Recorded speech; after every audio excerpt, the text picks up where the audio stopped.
There are tournaments, there are championships, there are playoffs that stretch across 2 months and reward depth, stamina, and survival. And then there is Olympic hockey.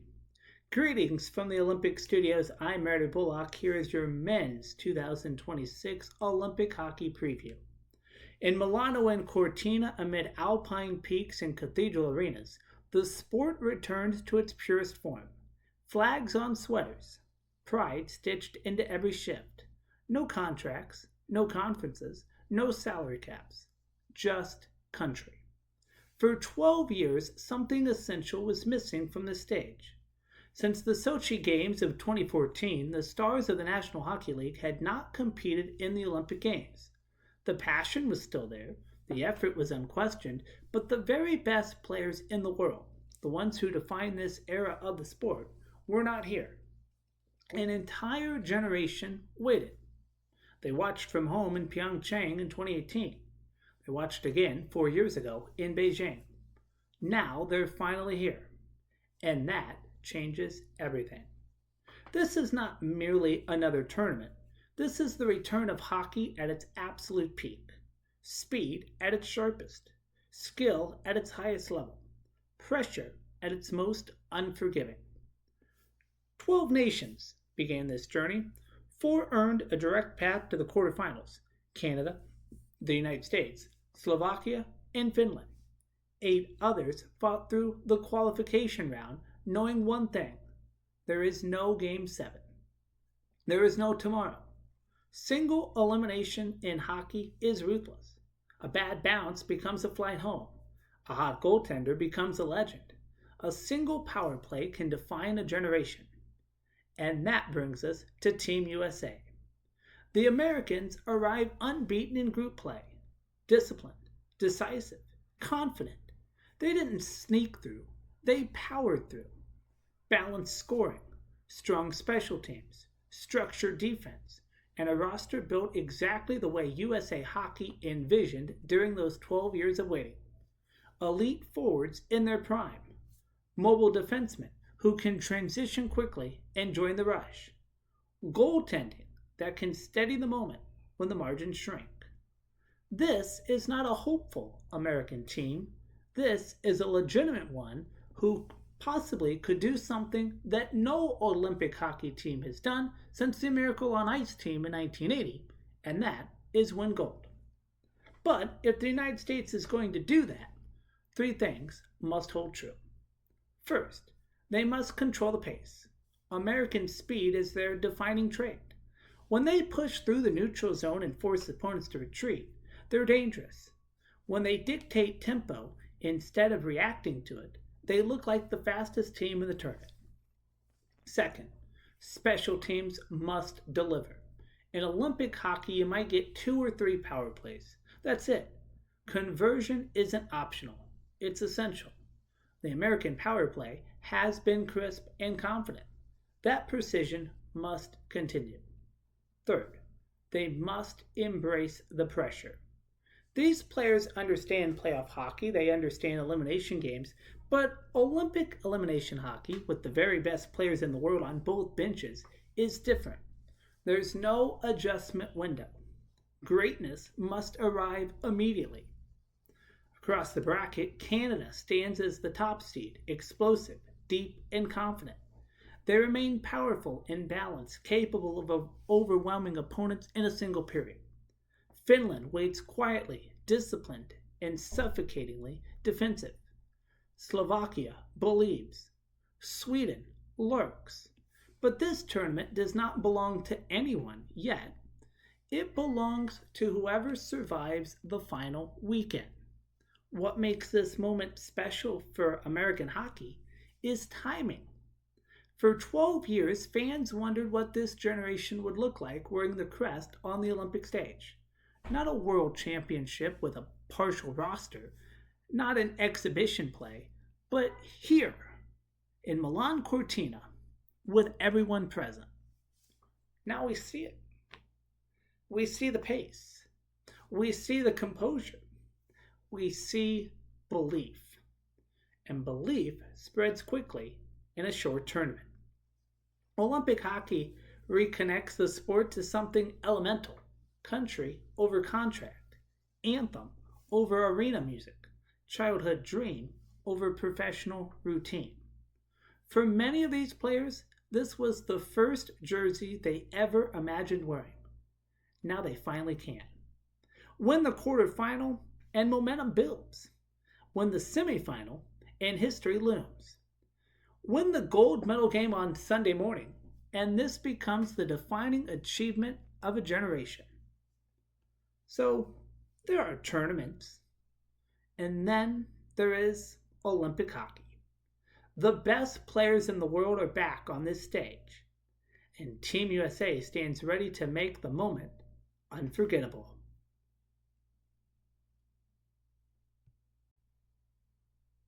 So, as we take a look at the bracket, we see the top four seeds: Canada, the United States, Slovakia, and Finland. Canada was perfect, 3-0, 9 points, no sweat. They are heavy on the forecheck. Defensive men activate with purpose. They don't just dump and chase, they dump to retrieve. They will play the winner of Czechia and Denmark. Czechia, compact, structured.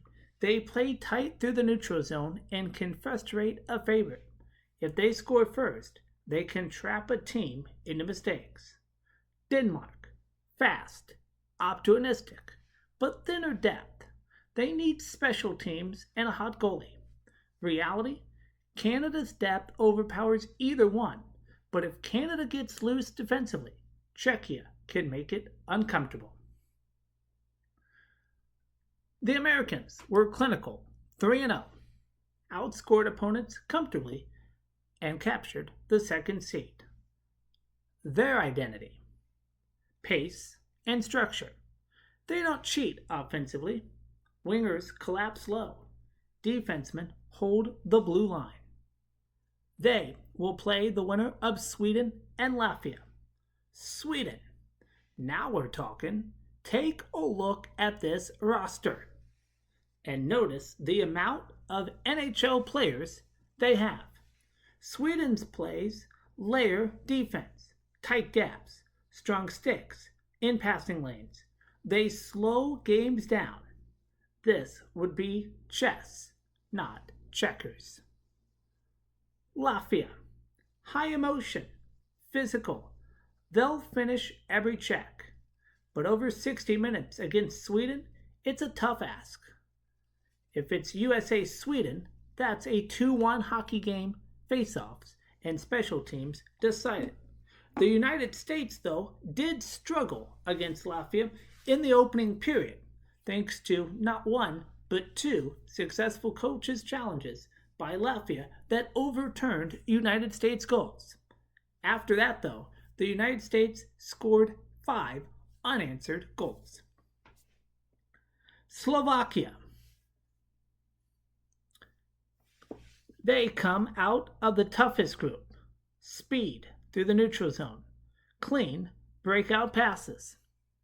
And they will play the winner of Germany and France, and trying to do one thing they couldn't do 4 years ago in Beijing, and that was capture gold.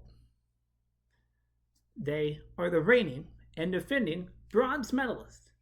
They would like to do something a little more better this time around. But they will have to get through Germany, who competes and defends honestly. They block shots and they grind. They don't wow you, but they stay in games. And France is here because they earned it. And because they overmatched at this stage. They need chaos to win. Slovakia versus Germany. That's about transition and speed. If Slovakia turns it into a rush game, they will advance to the semifinals. The fourth seed is Finland, and they might be the most disciplined team in the tournament. They defend slot better than anyone. They don't give up second chances, and they'll play the winner of Switzerland and host nation Italy. Switzerland is very organized, very structured. They forecheck intelligently, not flashy, but efficient. They can absolutely give Finland problems because statistically, they're smarter and a little more pizzazz in their play. Italy, the host nation, playing on ice with energy, but depth is an issue. They need momentum early. Finland, Switzerland could be a 1-0 game. First mistake loses. And Finland, well, they know a thing or two about hockey, as they are the reigning and defending gold medalist. So, as we zoom out, Canada wants a heavy cycle game. The United States wants speed with structure. Finland wants discipline and low scoring. Slovakia wants transition offense. Sweden wants control. Switzerland wants efficiency. Germany wants grind. Czechia wants neutral zone frustration. Denmark and Latvia want chaos. Italy and France need some magic. And that's your tournament dynamic. So if chalk holds, Canada versus Finland, United States versus Sweden. Now that's interesting. Canada-Finland becomes trench warfare. USA-Slovakia becomes a speed versus structure matchup. But if Sweden upsets the US, if Switzerland drags Finland into a grinder, well, that is why this tournament is so compelling. So what decides gold? Well, three things. Goaltending. You need elite puck tracking, not soft goals. Special teams, special teams, special teams. Power play entries. Blue line discipline. One penalty can end your Olympics. And depth. By the semifinal, legs are heavy. Fourth lines matter. Canada and the United States look the deepest. Finland looks most airtight defensively.